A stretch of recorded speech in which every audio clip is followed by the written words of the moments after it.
चलिए फ्रेंड, आज की क्लास स्टार्ट करते हैं। हम बात करें छत्तीसगढ़ का आधुनिक इतिहास के बारे में, जिसका पार्ट 1 और पार्ट 2 आपके लिए मैं ऑलरेडी हमारे यूट्यूब चैनल पर अपलोड कर दिया है। ये तीसरा पार्ट है। अगर पहला और दूसरा पार्ट आप नहीं देखे तो उसको जरूर देख लीजिएगा।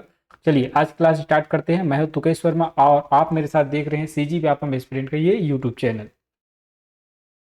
चलिए आज जो है हम बिलासपुर जिला राजनीतिक परिषद के बारे में बात करेंगे। इसके पहले का वीडियो जो है ऑलरेडी मैंने यूट्यूब पर दिया हुआ है, आप जाकर देख सकते हैं। कंप्लीट आधुनिक जो छत्तीसगढ़ है, ठीक है, उसको मैं यूट्यूब के माध्यम से कंप्लीट कराऊंगा। ये तीसरा क्लास है, ठीक है। बहुत जल्द हमारा ये जो है सिलेबस कंप्लीट हो जाएगा आधुनिक इतिहास छत्तीसगढ़ का, ठीक है। दोस्तों अभी जो वीडियो आपके लिए मैं लेके आ रहा हूँ आधुनिक इतिहास का, ठीक है, छत्तीसगढ़ का जो आधुनिक इतिहास है उसके बारे में, तो इसमें आप बेसिकली ये समझेंगे कि मैं पूरा लेआउट बना रहा हूँ, आपके माइंड मैप जो है मैं तैयार करते हुए चल रहा हूँ, क्योंकि आपको पूरा डेट वाइज जो है मैं इसको समझाते जा रहा हूँ। आप 1885 से हम चालू किए थे, ठीक है। उसके बाद 1891 के बारे में बात किए, फिर 92 के बारे में, फिर 93 के बारे में, ठीक है। उसके बाद 1900 के बारे में, फिर 1903, 1905, 1907। इस प्रकार से जो है हम एक टाइमलाइन के साथ बात करते आ रहे हैं। ये वीडियो सीरीज आपके माइंड को एकदम क्लियर कर देगा कि कौन सी डेट में कौन सी घटना हुई है, ठीक है। उसको आप जो है हमारे इस आधुनिक इतिहास वाले वीडियो में अच्छे से आप पढ़ पाएंगे, अच्छे से समझ पाएंगे। इसके बाद जो है मैं बीच बीच में इसका अपडेट लेकर आते रहूँगा, क्योंकि छत्तीसगढ़ का जो आधुनिक इतिहास है वो बहुत ज़्यादा डीप है। आपको इतने सारे व्यक्तित्व मिलेंगे, इतने सारे नाम मिलेंगे, किसी बुक में किसी का नाम, किसी बुक में और किसी का नाम है। तो अगर आप यकीन मानिएगा तो छत्तीसगढ़ का आधुनिक इतिहास इतना डीप है जितना भारत का इतिहास का जो प्राचीन इतिहास है उसको पढ़ना, ठीक है। अगर आप भारत के इतिहास को अगर अच्छे से पढ़ते हैं और प्राचीन इतिहास को अगर अच्छे से पढ़ते हैं तो बहुत ज़्यादा डीप होता है प्राचीन इतिहास, ठीक। उसी प्रकार जो है भारत का इतिहास जो है आधुनिक इतिहास पढ़ना बहुत ईजी है, लेकिन छत्तीसगढ़ का आधुनिक इतिहास बहुत ज़्यादा डीप है। तो आप ये मान के चलिएगा, ये इस वीडियो में आप जो पढ़ रहे हैं वो आपके माइंड मैप को क्लियर कर देगा, ठीक है। आपके याद करने के तरीका एक बना देगा कि याद रखना है, कैसे याद रखना है उसको, ठीक है। और आपको एक समझ विकसित कर देगा। आपका 80% है ना, 80 to 90% जो है आपको आधुनिक इतिहास के बारे में मालूम चल जाएगा। लेकिन जो 10% है जो एकदम ज़्यादा डीप है, ठीक है, जो अलग अलग बुक से आपको मिलेगा, उसको मैं बीच बीच में इसी के माध्यम से जो है कंप्लीट कराते रहूँगा, ठीक है। तो आप ये मत समझिएगा कि सर आप तो कोई चीज़ छोड़ दिए, है ना, या आप इसको नहीं बताए, उसको नहीं बताए। मैं इसलिए नहीं बताया क्योंकि इसको एक बुक से मैं पढ़ा रहा हूँ, और ये जो बुक है मैं हमेशा से इसको पढ़ता हूँ क्योंकि ये जो है माइंड मैप एकदम क्लियर करता है, ठीक है। इसके बाद और मैं बुक से जो है अपडेशन लेके आऊँगा, ठीक है। ऑलरेडी मेरा नोट्स में बना हुआ है, लेकिन मैं एक साथ नहीं डाला हूँ ताकि ये हौच पौच हो जाएगा। अगर एक साथ मैं उसको कर दूंगा इतना सारा कंटेंट हो जाएगा ना कि आप किसको लिखे, किसको छोड़े और क्या याद रखें, है ना। तो उस प्रकार से पढ़ना उचित नहीं है। तो आप जो है आराम से पढ़ते रहिए इसको, एक बार इसको मेरे साथ क्लियर करते चलिए। इसका एक छोटा सा नोट्स आप बनाना है, आपको ज़्यादा बड़ा नोट्स नहीं बनाना है क्योंकि मैं इसमें कम चीज़ें लेके आता हूँ, ठीक है। आज जो है मेरे पास समय नहीं होने के कारण जो है 15-20 स्लाइड का मैं इसको बनाया हूँ, लेकिन पूरा थ्योरी लिखा हुआ है, उसमें जो है इंपॉर्टेंट जो फैक्ट है उसी बस को अपन को याद करते हुए चलना है, उसी को लिखते हुए चलना है। तो जो पॉइंट हाईलाइटेड है ना येलो मार्क से, उसको आपको लिखते हुए चलना है, इसमें याद रखिएगा, ठीक है। चलिए, तो ये रहा थोड़ा सा बात आपको जो बताना था, ठीक है। अब उम्मीद करता हूँ आपको समझ आ रहा होगा, ठीक है। तो बहुत सारे बच्चे ये सोचते हैं कि सर आधा अधूरा पढ़ा रहे हैं। मैं आधा अधूरा नहीं पढ़ा रहा हूँ, पूरा पढ़ा रहा हूँ, लेकिन ऐसा पढ़ा रहा हूँ कि आपका माइंड में जो है सारी चीज़ें पहले क्लियर हो। उसके बाद डीप पढ़ना बहुत आसान है। पहले क्लियर ही नहीं होगा डेट आपको तो आप डीप कभी नहीं पढ़ सकते, ठीक है। चलिए हम बात करते हैं बिलासपुर जिला परिषद के बारे में, राजनीतिक परिषद के बारे में, ठीक है। तो याद रखेंगे मई 1921 में जन जागृति लाने के उद्देश्य से बिलासपुर के सनिचरी पड़ाव में, है ना, बिलासपुर के सनिचरी पड़ाव में जिला राजनीतिक सम्मेलन जो है बुलाया गया था। और इस सम्मेलन की अध्यक्षता, याद रखेंगे, इस सम्मेलन की जो अध्यक्षता है बुरहानपुर के वकील अब्दुल कादिर सिद्दीकी ने की थी। इसको आप लिखेंगे, ठीक है। तो बिलासपुर जिला राजनीतिक परिषद, याद रखेंगे, इसका जो सम्मेलन हुआ था मई 1921 में हुआ था। इसकी अध्यक्षता जो है बुरहानपुर के वकील अब्दुल कादिर सिद्दीकी ने की थी, ठीक है। इस सभा में कौन कौन उपस्थित थे? तो माखनलाल चतुर्वेदी, घनश्याम सिंह गुप्त, पंडित रविशंकर शुक्ल, ई राघवेंद्र राव, ठाकुर छेदीलाल, पंडित सुंदरलाल शर्मा, ये सभी उपस्थित थे। साथ ही इन्होंने जो है लोगों के जन जागरण लाने के उद्देश्य से जो है भाषण दिए हुए थे। और इसी भाषण में है ना, मतलब ये लोग जब भाषण दे रहे थे उसी समय माखनलाल चतुर्वेदी जी जो है भाषण दे रहे थे, और उनका जब बारी आया भाषण देने का उतने ही समय जो है बिजली गुल हो जाती है। ठीक है, और बिजली गुल हो जाने के कारण माखनलाल चतुर्वेदी जी कहते हैं कि जिस प्रकार जो अंग्रेज है, जो ब्रिटिश है, उनकी बिजली फीकी पड़ गई, फक पड़ गई, उसी प्रकार ब्रिटिश शासन भी फक पड़ जाएगा, फीका पड़ जाएगा, ज्यादा दिन नहीं टिकेगा, याद रखेंगे। ठीक है, ये लाइन माखनलाल चतुर्वेदी जी ने कही थी, मोस्ट इंपॉर्टेंट है। ये सब लाइन जो है आपके लिए इंपॉर्टेंट है अगर आप मेंस की तैयारी करते हैं तो। सीजीपीएससी अगर आप मेंस की तैयारी करते हैं तो ये सब बातें जो है लिखने के लिए बहुत अच्छा होता है, याद रखेंगे। ठीक, चलिए अब हम बात करते हैं पंडित माखनलाल चतुर्वेदी की गिरफ्तारी। ठीक है, अभी भाषण दिए पंडित माखनलाल चतुर्वेदी जी, तो उन्होंने सरकार की आलोचना की, तो अब उनकी गिरफ्तारी की बारी है, याद रखेंगे। तो ब्रिटिश हुकूमत के विरुद्ध जनता को जो है भड़काने या आपत्तिजनक भाषण देने के आरोप में पंडित माखनलाल चतुर्वेदी जी को गिरफ्तार कर लिया जाता है। ठीक है, बंदी बना लिया जाता है और उनको गिरफ्तार करके श्री आर एम, याद रखेंगे, Shri R M Pandey, headquarter in charge Bilaspur की अदालत में पेश किया जाता है, उन पर मुकदमा चलाया जाता है। ठीक है, कब के दिनांक भी याद रखेंगे, 5 जुलाई 1921 को, है ना। उनके ऊपर धारा 124 लगाया जाता है। भारतीय दंड संहिता के अंतर्गत उनको 8 माह की सजा सुनाई जाती है। ठीक है, 8 माह की सजा सुनाई जाती है। और माखनलाल चतुर्वेदी जी को जिस दिन दंड मिलता है उसी दिन जो राष्ट्रीय नेता है ना, जो भारत स्तर के, राष्ट्र स्तर के जो नेता है, सुभद्रा कुमारी चौहान, लक्ष्मण सिंह चौहान, रविशंकर शुक्ल, पंडित रविशंकर शुक्ल जी, इन सबका जो है बिलासपुर आगमन होता है, याद रखेंगे। इसमें कुछ नाम अभी और मिलेगा आपको, लेकिन मैं नहीं लिखा हूं, मैं आपको बता रहा हूं, है ना, क्योंकि अभी 3 ही नाम नहीं है ये, इसके अलावा और भी नाम है। ठीक है, लेकिन उसको आपको इसलिए नहीं बता रहा हूँ ताकि अपडेट वाला जो वीडियो लेके आऊंगा उसमें आपको बहुत ज्यादा डीप मैं जो है नेम जो है चर्चा करेंगे उस पर। ठीक है, ताकि आपका माइंड में पहले क्लियर हो जाए। ठीक है, कि बिलासपुर में जो राजनीतिक परिषद बना था, फिर पंडित माखनलाल चतुर्वेदी जी की जो गिरफ्तारी हुई थी उसमें कौन कौन लोग शामिल हुए थे, ऐसा आप याद रखें। तो पहले तो 3 नाम याद रखेंगे, सुभद्रा कुमारी चौहान मोस्ट इंपॉर्टेंट है, लक्ष्मण सिंह चौहान, ठीक है, इनका नाम आपको सामान्य बुक में देखने को नहीं मिलता, लक्ष्मण सिंह चौहान का, रविशंकर शुक्ल जी, ये जो है बिलासपुर आए हुए थे। ठीक है, अब उसके बाद याद रखेंगे यहाँ जो है भारी संख्या में लोग इकट्ठा हुए थे क्योंकि उनकी गिरफ्तारी हो रही थी। ठीक है, और सब जो उनको जो है उनके ऊपर जब मुकदमा चलाया गया, ठीक है, उनका निर्णय आना था, ठीक है, इसलिए सब उसको सुनने के लिए वहां खड़े थे। 5 जुलाई 1921 का ये डेट है, याद रखेंगे। ठीक है, और उनके जब गिरफ्तारी हुई पंडित माखनलाल चतुर्वेदी जी के, ठीक है, जब गिरफ्तारी हुई तो वहां जो है सभा का आयोजन किया, एक सार्वजनिक सभा का आयोजन किया गया था, याद रखेंगे। ठीक, उसके बाद याद रखेंगे कि इस सभा में जो है ना, इस सभा की अध्यक्षता जो है पंडित रविशंकर शुक्ल जी कर रहे थे, इसको याद रखेंगे। ठीक है, अब इस सभा में कौन कौन थे, ई राघवेंद्र राव, ठाकुर छेदीलाल, ठीक है, घनश्याम सिंह गुप्त, पंडित माधवराव सप्रे, है ना, ये सब जो है उस सभा में उपस्थित थे, इन्होंने भाषण दिया। ठीक, और एक घटना बहुत इंपॉर्टेंट है इसमें, याद रखेंगे कि जो अदालत के कर्मचारी, क्योंकि अदालत जो है पंडित माखनलाल चतुर्वेदी जी को जो है उनके ऊपर निर्णय सुनाया गया है ना, उनको गिरफ्तार किया गया था, तो उनको 8 माह का कठोर कारावास का दंड दिया गया। ठीक, तो अदालत के जो कर्मचारी है गंगा प्रसाद तिवारी, ठीक है, इन्होंने इसके विरोध में जो है अपने पद से त्याग दिया, है ना, त्याग पत्र दे दिया, अपने पद को छोड़ दिया। ठीक है, तो ये उसी प्रकार से है मानो जो ब्रिटिश सरकार है उसके मुंह में तमाचा मारने के समान था ये। ठीक है, शासन ने गंगा प्रसाद तिवारी के खिलाफ जो है धारा 108 के तहत जो है मुकदमा चलाया। ठीक है, उनको बंदी गृह में डाल दिया गया था। ठीक है, पंडित माखनलाल चतुर्वेदी जी जो है बिलासपुर के केंद्रीय जेल में, ठीक है, 5 जुलाई 1921 को गए। ठीक है, उनको जेल के कारावास में, मतलब कारावास में रखा गया, और वे कब तक रहे, 1 मार्च 1922 तक रहे, याद रखेंगे। ठीक है, 5 जुलाई 1921 से लेकर 1 मार्च 1922 तक वे जो है जेल में रहे। और इसी समय जो है 18 फरवरी को, है ना, 18 फरवरी 1922 को पुष्प की अभिलाषा नामक जो है प्रसिद्ध कविता इन्होंने लिखा था बिलासपुर जेल के अंदर, याद रखेंगे। ठीक है, इतनी सारी बातें जो है आपको पंडित माखनलाल चतुर्वेदी जी के बारे में याद रखना है। ठीक है दोस्तों, यहाँ से क्वेश्चन बनता है, मोस्ट इंपॉर्टेंट क्वेश्चन बनता है, कई बार पूछा गया है।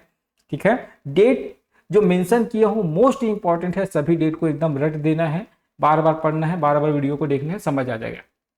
चलिए आगे हम बात करते हैं अब रतनपुर परगना कांग्रेस सम्मेलन। ठीक है, जो रतनपुर परगना है उसमें कांग्रेस का सम्मेलन होता है दिसंबर 1921 में। तो दिसंबर 1921 के प्रथम सप्ताह में रतनपुर परगना में कांग्रेस का सम्मेलन हुआ। ठीक है, इस सम्मेलन में बहुत सारे लोग भाग लिए। इसमें डॉक्टर राघवेंद्र राव, डॉक्टर छेदीलाल है ना, या बैरिस्टर छेदीलाल, यदुनंदन प्रसाद श्रीवास्तव जो है इसमें भाग लिए, साथ ही उन्होंने भाषण दिए। जब भी सम्मेलन होगा तो भाषण का उल्लेख होगा, याद रखें, क्योंकि सम्मेलन होगा तो जाहिर सी बात है उसमें भाषण तो होगा ही होगा। ठीक है, तो इन लोग जो है भाषण दिए। इनकी भाषण से जो है, इन लोगों जब भाषण दिए तो वहां जो भीड़ इकट्ठा हुए थे जिसमें युवा लोग ज्यादा थे, तो उनके अंदर एक जोश आया कि हाँ भाई ये सही कह रहे हैं, इनके साथ जाना चाहिए। ठीक है, तो वैसी नौकियों में जोश उत्पन्न हुआ। इस अधिवेशन के बाद जो है बिलासपुर जिले के जिलाधीश सौराव जी, याद रखें, जो उस समय कौन थे, बिलासपुर जिला के जिलाधीश थे सौराव जी, और डीएसपी रतनपुर गए। ठीक है, बिलासपुर से कहाँ गए, रतनपुर गए थे।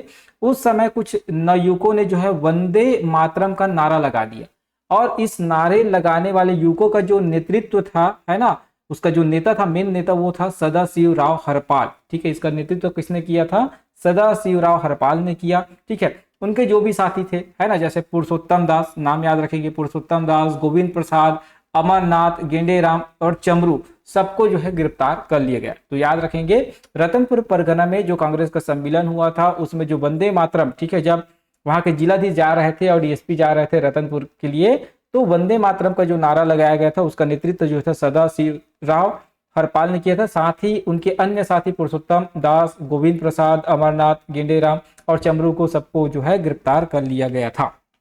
ठीक, अब हम बात करते हैं आगे नगरी सिहावा जनवरी 1922। नगरी सिहावा जनवरी 1922 के बारे में बात करते हैं। तो असहयोग आंदोलन, अब जानते हैं 1920 असहयोग आंदोलन। असहयोग आंदोलन के समय में धमतरी तहसील क्षेत्र की सिहावा नगरी के आदिवासियों ने महत्वपूर्ण जो है योगदान दिया था। ठीक है, दिसंबर 1921, याद रखेंगे, दिसंबर 1921 के अहमदाबाद कांग्रेस अधिवेशन के पश्चात, है ना, कहा, दिसंबर 1921 में अहमदाबाद का जो कांग्रेस अधिवेशन हुआ था उसके बाद जो है सिहावा नगरी के आदिवासियों में राजनीतिक चेतना उत्पन्न हुई थी। ठीक है, इस अधिवेशन के बाद जो है, जो वहां के आदिवासी है उनके मन में, मस्तिष्क में जो है राजनीतिक उत्तेजना चेतना जो है पैदा हुई, याद रखेंगे। धमतरी नगर और आसपास के उत्साही कार्यकर्ताओं ने आदिवासियों को अपने अधिकार के लिए संघर्ष करने के लिए उत्प्रेरित किया। ठीक, ब्रिटिश सरकार ने वन प्रदेश और वन के उपयोग पर प्रतिबंध लगा दिया था, याद रखेंगे, जो ब्रिटिश सरकार, क्योंकि यहाँ के आदिवासियों, अभी भी आप देखते हैं आदिवासी जो है जंगल से जुड़े हुए हैं, है ना, शुरुआत से जुड़े हुए हैं, उनका क्षेत्र बहुत अलग ही रहता है।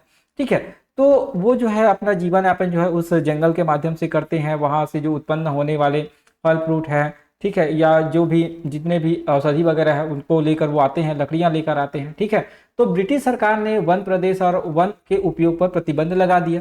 कहने का मतलब है कि सीधा सीधा इनका जो आदिवासी है उनका जीवन चलाना मुश्किल कर दिया। अब सीधी सी बात है ना, तो प्रतिबंध लगा दिया। तो सन 1922 ईस्वी के जनवरी माह में, 1922 के जनवरी महीने में सिहावा नगरी के आदिवासियों ने वन कानूनों का उल्लंघन करते हुए जो है जंगल सत्याग्रह प्रारंभ किया था। याद रखेंगे, ठीक है, कि भाई हमको वन में प्रवेश करने दिया जाए, उसका उपयोग करना दिया जाए, लेकिन जो है ब्रिटिश सरकार जो है ऐसा नहीं चाहती थी। ठीक है, इस कारण प्रतिबंध लगा दिया था। लेकिन जो आदिवासी है वो जागरूक हो चुके थे, तो उन्होंने वन कानून, जो कानून होता है वन में, है ना, वन के लिए जो कानून बनाया जाता है उनका उल्लंघन करते हुए जो है जंगल सत्याग्रह प्रारंभ किया।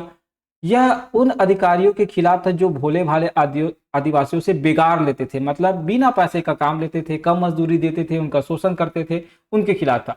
अब इस आंदोलन को प्रारंभ करने वाले जो सत्याग्रही थे, श्यामलाल सोम, ठीक है, पंचम सिंह, विशंबर पटेल, ये तीन नाम याद रखेंगे। जो नगरी सिहावा का जंगल सत्याग्रह हुआ था उनका सत्याग्रही का नाम ये है।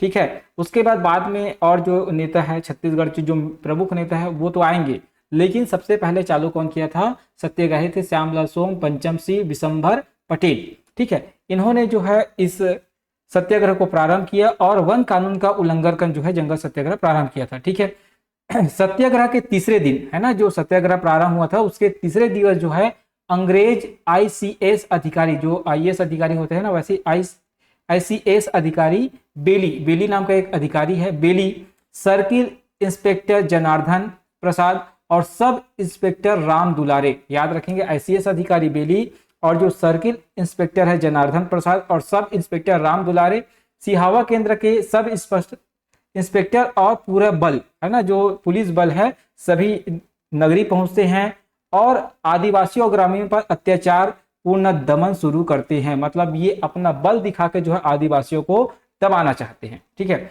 सबके घर की तलाशी ली जाती है, वहां के जो उनके घर में जो लकड़ी वगैरह इकट्ठा हुए रहते हैं सबको निकाल दिया जाता है और उन पर लकड़ी चुराने का आरोप लगा दिया जाता है, मतलब चोरी का एक आरोप उन पर लगा दिया जाता है। ठीक है, नगरी गांव में ही अदालती कार्यवाही का दंडित किया जाता है सबको। ठीक है, वहीं जो है इनको फैसला सुना दिया जाता है, दंड दे दिया जाता है। सत्याग्रही ने अधिकारियों के कृत्यों का जो है विरोध किया। याद रखेंगे, एक मिनट दोस्तों।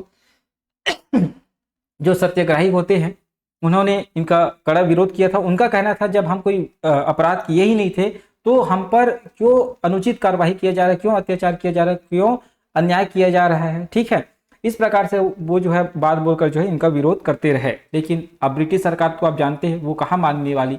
ठीक, तब क्या होता है कि पुलिस ने सत्याग्रह पर लाठी से प्रहार किया था, उनकी स्त्रियों को पिटाई किए थे। जो स्त्रियां थी उनके घर में जो लेडीसें थी उनको पिटाई कर रहे थे बेरहमी से। ठीक है, तो जो ICS अधिकारी बेली ने अपने चाबुक और हंटर का भी प्रयोग किया था, याद रखेंगे उनको मारने के लिए। टोटल 33 अधिकारी जो है सत्याग्रहियों को, ठीक है, वहां जो है दंड देने के लिए पहुंचे थे 33 अधिकारी, याद रखेंगे। और जो बल था वो पुलिस बल वो अलग था, लेकिन 33 अधिकारी भी उनके साथ पहुंचे थे। ठीक है, और सबको गिरफ्तार कर जो है उन पर मुकदमा चलाया गया, जितने भी सत्याग्रही थे उनको गिरफ्तार कर लिया गया था।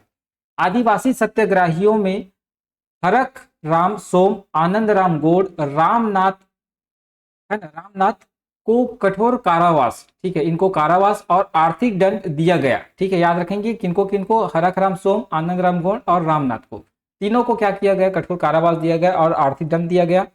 और सत्याग्रही नाथूराम को सिहावा थाने में 4 दिन तक बंद रखा गया और उनको 25 बेतों की सजा दी गई, है ना, बेल्ट से जो है 25 बेतों की सजा दी गई। ठीक है, जो 52वां अहमदाबाद अधिवेशन जब हो रहा था तो वहां से लौटने के पश्चात पंडित सुंदरलाल शर्मा, ये सब अधिवेशन में गए थे, अधिवेशन से जब लौट रहे थे तो पंडित सुंदरलाल शर्मा, नारायण राव मेघावाले, नथुजी जगताप कांग्रेस कार्यकर्ता के साथ सभी जो है नगरी पहुंचते हैं, सिहावा नगरी पहुंचते हैं और सत्याग्रहियों को समझाते हैं कि भाई आपका जो ये आंदोलन है बिना परमिशन का हो रहा है। ठीक है, क्योंकि परमिशन इनको लेना होता था तो अखिल भारतीय कांग्रेस कमेटी की स्वीकृति के बिना जो है इनका जो सत्याग्रह वो चल रहा था। ठीक है, तो इनको सबको समझाया गया कि भाई जब तक हमको परमिशन ना मिल जाए तब तक जो है आप सत्याग्रह ना करें। ठीक है, तो आंदोलन को स्थगित किया गया। उसके बाद जो है एक सभा का आयोजन किया जाता है सुंदरलाल शर्मा, नारायण राव मेघावाले, नथुजी जगताप के द्वारा। ठीक है, तो एक सभा का जो है आयोजन किया जाता है। इसमें जो पंडित सुंदरलाल शर्मा, नथुजी जगताप और नारायण राव मेघावाले अपने भाषण देते हैं और जितने भी सरकारी जुल्म किए थे, अभी जो सत्याग्रही को पीट रहे थे जो ब्रिटिश सरकार, उनकी कड़ी निंदा करते हैं। ठीक है, और इस प्रकार से जो निंदा करते हैं तो जो सत्याग्रही है वो भी शांत हो जाते हैं और ब्रिटिश सरकार को भी लगता है कि भाई कि अब हमारा कुछ नहीं चलने वाला, तो वो जो है इस आंदोलन को है ना क्या करते हैं, सफल बनाते हैं। मतलब कहने का मतलब कि जो सुंदरलाल शर्मा है, नथुजी जगताप है, नारायण राव मेघावाले के आने के कारण जो है ब्रिटिश सरकार उनकी बात मानती है और लोगों के ऊपर जो अत्याचार हुए थे उनसे क्षमा प्रार्थना होता है। ठीक है, और लोगों को परमिशन मिल जाती है और ये जो आंदोलन होता है वो सफल हो जाता है। याद रखेंगे जो सिहावा नगरी का जंगल सत्याग्रह है वो सफल आंदोलन हुआ था, याद रखेंगे। ठीक, इतनी बातें आपको समझ आ गया होगा, उम्मीद करता हूं मैं। चलिए अब हम बात करते हैं झंडा सत्याग्रह 1923 के बारे में। अब झंडा सत्याग्रह देखो, डेट आपको याद रखते चलना है क्योंकि डेट जो क्रम वाइज जमा हुआ है, तो झंडा सत्याग्रह 1923 याद रखेंगे। ठीक है, तो 1923 में नागपुर में झंडा सत्याग्रह हुआ जिसमें देश के कोने कोने से प्रतिनिधि जो है भाग ले रहे थे। ठीक है, कांग्रेस ने अपनी संस्था के लिए इसमें एक ध्वज निर्मित किया था। ठीक है, और इस ध्वज में जो है एक चरखा अंकित था। ठीक है, और इस सभा में, ठीक है, वहां सभा का आयोजन हुआ था नागपुर में और इस सभा में निर्णय लिया गया कि कांग्रेस की प्रत्येक सभा हो या जुलूस हो या अन्य कार्यक्रम हो उसमें इस झंडा को अनिवार्य रूप से लगाया जाएगा। ठीक है, ये जो झंडा सत्याग्रह वो ब्रिटिश शासन के लिए दुखद घटना थी, याद रखेंगे, क्योंकि भाई जाहिर सी बात है, अब कांग्रेस स्वयं का निर्णय ले रही है और अपना मनमानी करेगी तो ब्रिटिश सरकार को लगेगा ही कि अब हम है ना, उनको सहन नहीं होगा। तो ब्रिटिश शासन के लिए दुखद घटना थी। वे यूनियन जैक का अपमान समझने लगे थे और भारतीय के हौसलों पस्त करने का विचार करने लगे। मतलब अब वो चाहते थे कि भाई अब भारतीयों को किसी भी तरह जो है हमको हराना है, उनको पस्त कर देना है, ठीक है। इस प्रकार से जो है विचार उनके मन में आने लगे, ठीक है। छत्तीसगढ़ में भी है ना, छत्तीसगढ़ से भी झंडा सत्याग्रह में भाग लेने की लगभग 100 सत्याग्रही गए थे। और ये जो कार्य है कि छत्तीसगढ़ से झंडा सत्याग्रह के लिए सत्याग्रही भेजने का कार्य किनको सौंपा गया था? ठाकुर प्यारेलाल सिंह को सौंपा गया था, याद रखेंगे।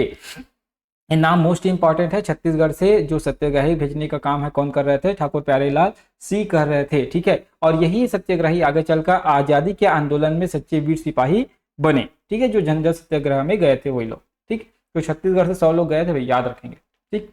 चलिए अब हम बात करते हैं रायपुर जिला काउंसिल द्वारा राष्ट्रीय जागरण 1927, ठीक है, याद रखेंगे डेट।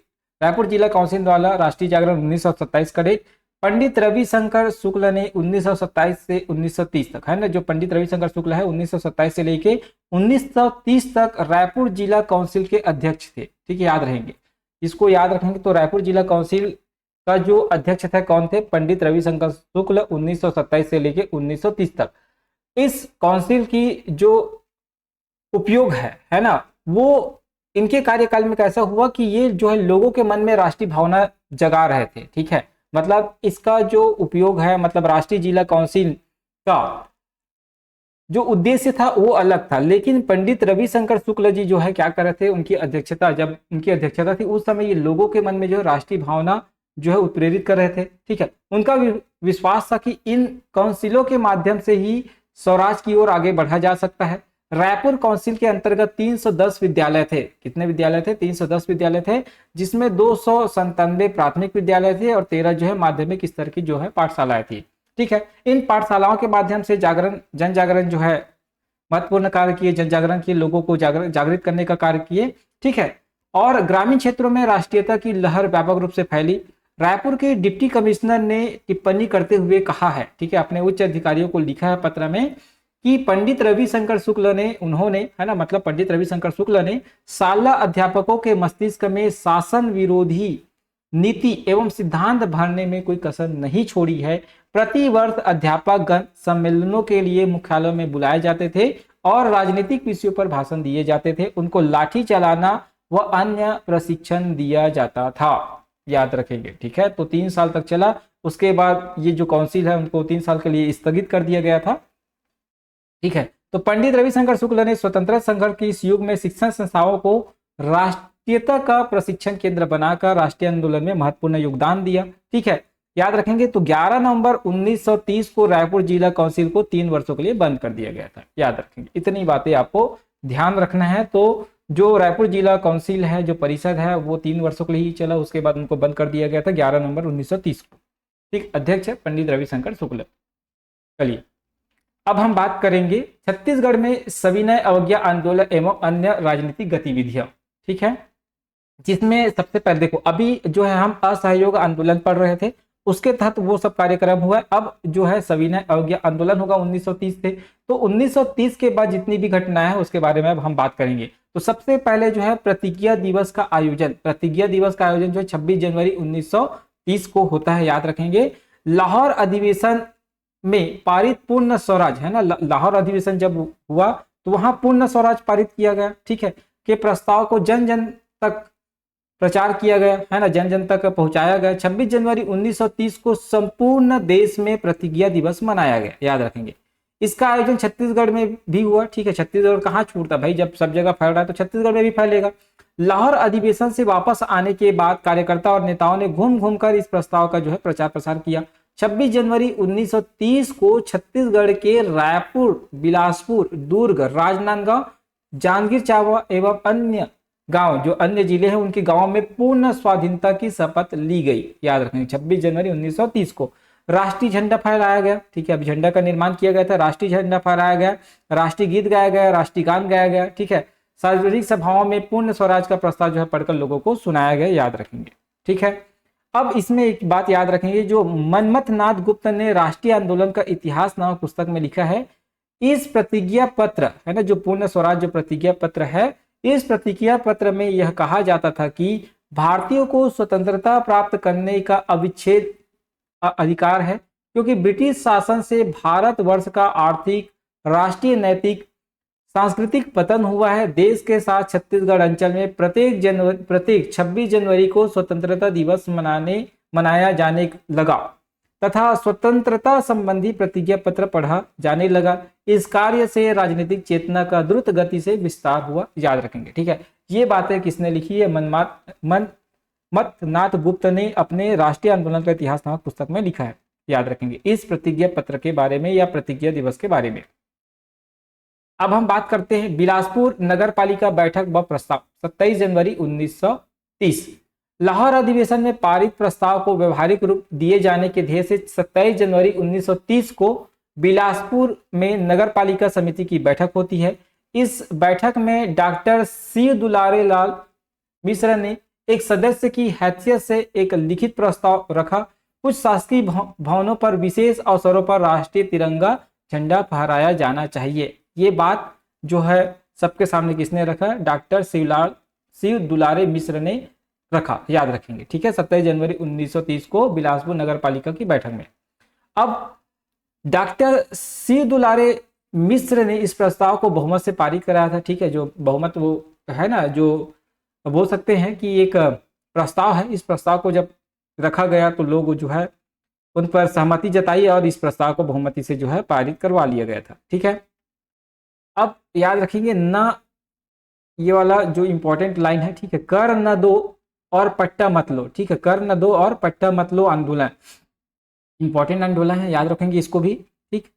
लाहौर अधिवेशन के बाद छत्तीसगढ़ में कर न दो और पट्टा मत लो आंदोलन का संचालन किया गया, ठीक है। इसमें मेन व्यक्ति है गजाधर साव और ठाकुर प्यारेलाल सी, ठीक है। इस आंदोलन का जो आयोजन है किनके द्वारा किया गया था?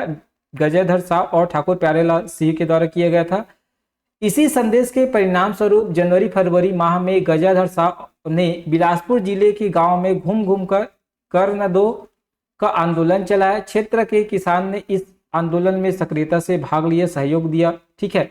जमींदारी और रियासत के किसान संघर्ष होकर सरकारी लगान की नीति का विरोध करने लगे। परिणाम स्वरूप जो है गजाधर साव जी को बंदी बना लिया गया था। तो याद रखेंगे, कर न दो और पट्टा मत लो आंदोलन के तहत किनको बंदी बनाया गया था? तो गजाधर साव को याद रखेंगे, क्योंकि क्वेश्चन ऐसा पूछा जाता है, ठीक। अब उसके बाद याद रखेंगे कि रायपुर जिले में नया बंदोबस्त लागू किया गया था, जिसमें लगान वृद्धि की गई थी। तो ठाकुर प्यारेलाल सिंह ने भूमि के नए बंदोबस्त व बढ़े हुए लगान का विरोध किया, ठीक है। बिलासपुर में तो गजाधर साव जी और रायपुर में जो है ठाकुर प्यारेलाल सिंह ने जो है इसका विरोध किया। उन्होंने रायपुर जिले में पट्टा मत लो आंदोलन चलाया, बिलासपुर में कर न दो और रायपुर में पट्टा मत लो आंदोलन चलाया। ब्रिटिश हुकूमत के नौकरशाहों ने ठाकुर प्यारेलाल सिंह को बंदी बनाकर 3 वर्ष के लिए जेल भेज दिया गया। गजाधर साव जी को भी जेल भेज दिया गया, ठीक है, और इनको भी जेल भेज दिया गया बंदी बनाकर, याद रखेंगे, ठीक। चलिए अब हम बात करते हैं सविनय अवज्ञा आंदोलन का शुभारंभ, ठीक है। तो कांग्रेस कार्य समिति की बैठक जो है 14 फरवरी 1930 से लेकर 16 फरवरी 1930 तक साबरमती आश्रम में हुई, ठीक है। इसमें महात्मा गांधी को ब्रिटिश सरकार की गलत नीतियों व दमन के खिलाफ सविनय अवज्ञा आंदोलन प्रारंभ करने के लिए अधिकृत किया गया, ठीक है। महात्मा गांधी जो है सविनय अवज्ञा आंदोलन चलाया, ठीक है। महात्मा गांधी ने आंदोलन के लिए नमक कर समाप्त किए जाने को सत्याग्रह का प्रमुख मुद्दा बनाया, कि जो नमक के ऊपर जो कर लगाया जाता है उसको समाप्त किया जाए, ये जो है प्रमुख मुद्दा था, ठीक है। और 12 मार्च 1930 को नमक कानून तोड़ने व सत्याग्रह आंदोलन छेड़ने की घोषणा की गई, ठीक है। और ये जो आंदोलन है इसका प्रारंभ किया गया। साबरमती आश्रम से 78 आश्रम वासियों की टोली के साथ 12 मार्च 1930 को जो गांधी जी है ना, पैदल यात्रा करते हुए जो है डांडी यात्रा करते हुए समुद्र तट के लिए रवाना हुए। 6 अप्रैल से लेके 13 अप्रैल, याद रखिए, 6 अप्रैल से लेके 13 अप्रैल 1930 तक राष्ट्रीय सप्ताह मनाया गया, ठीक है। याद रखेंगे राष्ट्रीय सप्ताह, ये इंपॉर्टेंट होता है, ऐसा है ना। राष्ट्रीय सप्ताह मनाने, नमक कानून भंग करने, शराब, गांजा, भांग तथा विदेशी वस्तुओं का बहिष्कार संबंधी कार्य करने के जो है निर्देश दिए गए, याद रखेंगे, ठीक है। 6 से लेकर 13 अप्रैल 1930 का डेट याद रखेंगे, ठीक। छत्तीसगढ़ भी गांधी जी के आह्वान का शीघ्र ही आंदोलन हो उठे। जैसे ही गांधी जी ये आंदोलन प्रारंभ हुए तो छत्तीसगढ़ के लोग भी जो है कहाँ पीछे रखे, वो भी इस आंदोलन में कूद पड़े। ठीक है, तो छत्तीसगढ़ में सविनय अवज्ञा आंदोलन रायपुर से प्रारंभ हुआ 8 अप्रैल 1930, ये डेट याद रखेंगे, 8 अप्रैल 1930 को रायपुर में पंडित रविशंकर शुक्ल ने नमक कानून बनाकर कानून को तोड़ा। ठीक है, नमक कानून बनाकर जो है कानून को तोड़ा। ठीक है, और आंदोलन का श्री गणेश किया। पंडित रविशंकर शुक्ल जी जो है प्रारंभ करते हैं। ठीक है, उसके बाद अलग अलग स्थानों में भी होता है, उसको भी पूछा जाता है। ठीक है, याद रखेंगे। तो यहाँ मादक द्रव्यों के सामने धरना प्रदर्शन किया गया, विदेशी वस्त्रों का बहिष्कार किया गया, फलस्वरूप ब्रिटिश शासन जो है बौखला गई। ठीक है, और उग्र कदम उठाने के लिए वो जो है बाध्य हो गई। पंडित रविशंकर शुक्ल जी को गिरफ्तार कर लिया गया। ठीक है भाई, अब आंदोलन करेंगे तो गिरफ्तार तो होंगे, जाहिर सी बात है, तो उनको ही गिरफ्तार कर लिया गया। 13 अप्रैल 1930 ईस्वी को रायपुर में महाकौशल राजनीतिक परिषद का अधिवेशन आयोजित किया गया था, जिसकी अध्यक्षता पंडित जवाहरलाल नेहरू करने वाले थे।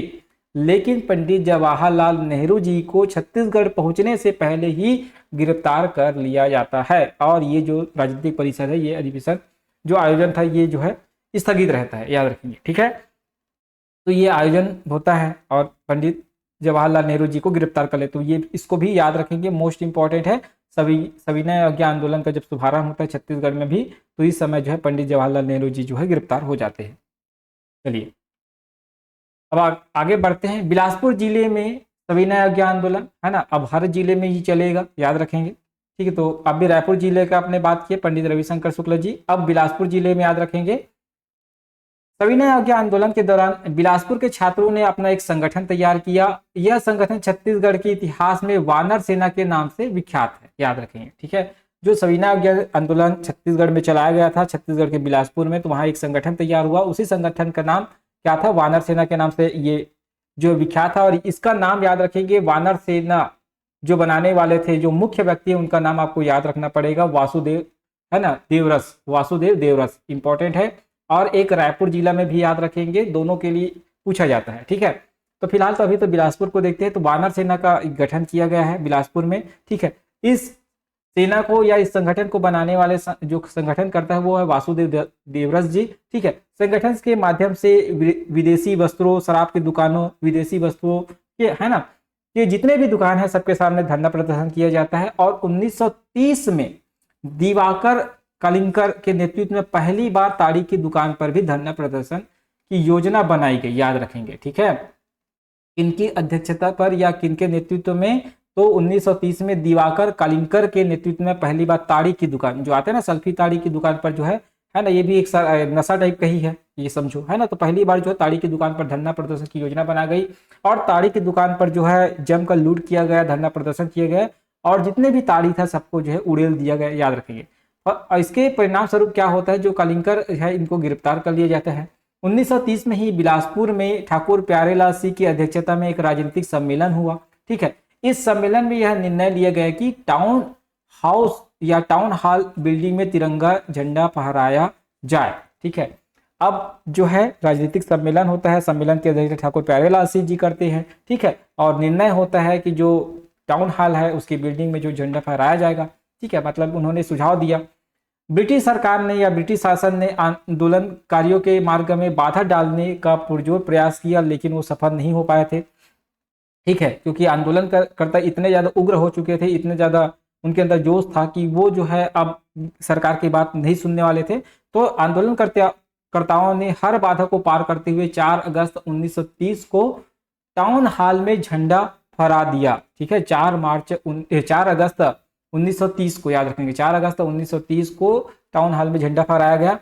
बिलासपुर के शासकीय स्कूल में भी झंडा फहराया गया, जो 3 दिनों तक फहराता गया, लेकिन वहां के जो प्रिंसिपल हैं उन्होंने रिपोर्ट कर दी ब्रिटिश सरकार को, फिर झंडा उतारा गया। ठीक है, जिसमें आंदोलनकर्ताओं की भीड़ उत्तेजित हो गई। भाई जैसे ही झंडा उतारा गया तो उत्तेजित हो गई। पुलिस दल पर उन्होंने पथराव किया। इस घटना के लिए पुलिस ने कालीचरण तिवारी और राम किशोर को अपराधी ठहराते हुए गिरफ्तार कर लिया गया। ठीक है, दोनों व्यक्तियों को गिरफ्तार कर लिया जाता है। तो जितने भी गिरफ्तार होने वाले व्यक्ति है मोस्ट इंपॉर्टेंट हो जाता है, याद रखेंगे। ठीक है दोस्तों, चलिए सविनय अवज्ञा आंदोलन में मुंगेली भी आंदोलित हुए है ना, जो बिलासपुर का मुंगेली जिला है अभी तो फिलहाल है ना वर्तमान समय में, तो जो मुंगेली है वो भी आंदोलित हो उठा। मुंगेली की जनता ने विदेशी वस्तुओं का बहिष्कार किया एवं स्वदेशी का धुआंधार जो है प्रचार किया।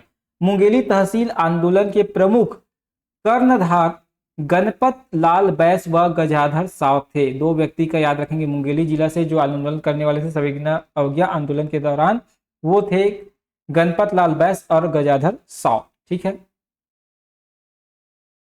अब बात करते हैं धमतरी तहसील में सविनय अवज्ञा आंदोलन के बारे में। रायपुर हो गया, बिलासपुर हो गया, अब धमतरी को देखते हैं। ठीक है, 26 जनवरी 1930 को संपूर्ण देश में स्वाधीनता दिवस हर्षोल्लास के साथ मनाया गया। ठीक है, धमतरी में भी स्वाधीनता दिवस जो है बाबू छोटेलाल श्रीवास्तव के घर के सामने चौक में मनाया गया। ठीक है, बिलासपुर में, बिलासपुर बोलता हूँ, धमतरी में जो है बाबू छोटेलाल श्रीवास्तव के घर के सामने जो है ये मनाया गया स्वाधीनता दिवस। ठीक है, इस अवसर पर नारायण राव मेघावाले ने तिरंगा झंडा फहराया और वहां उपस्थित जन समुदाय को गांधी जी के कार्यक्रमों से जो है अवगत कराया गया। ठीक है, तो जहां जब भी धमतरी जिला का नाम आएगा तो आपको 2-3 व्यक्ति का नाम याद रखना है। एक बाबू छोटेलाल श्रीवास्तव, दूसरा है नारायण राव मेघवाल। इनका नाम तो एकदम याद रखना है। धमतरी तहसील की बात होगी या धमतरी जिला, जैसे भी धमतरी शब्द आया मतलब ये 2 व्यक्ति का नाम आपके दिमाग में तुरंत आना चाहिए। उसके बाद गट्टा सिल्ली का सत्याग्रह, जून 1930 में धमतरी तहसील के गट्टा सिल्ली ग्राम के लगभग 300 पशुओं को वन विभाग के अफसरों ने यह आरोप लगाते हुए कांजी हाउस में डाल दिया कि ये जो पशु है रक्षित वन में घास चर रहे थे। ठीक है, जानवरों के मालिकों द्वारा अनुनय किया गया, उनसे विनती की गई। ठीक है, लेकिन जो ब्रिटिश सरकार है वो तो कहाँ सुनने वाला, वो अनसुना कर दिया। ठीक है, फिर से आंदोलन का जो है मार्ग जो है तैयार हुआ, मार्ग प्रशस्त हुआ और लोग फिर आंदोलन करने के लिए उत्तेजित हुए।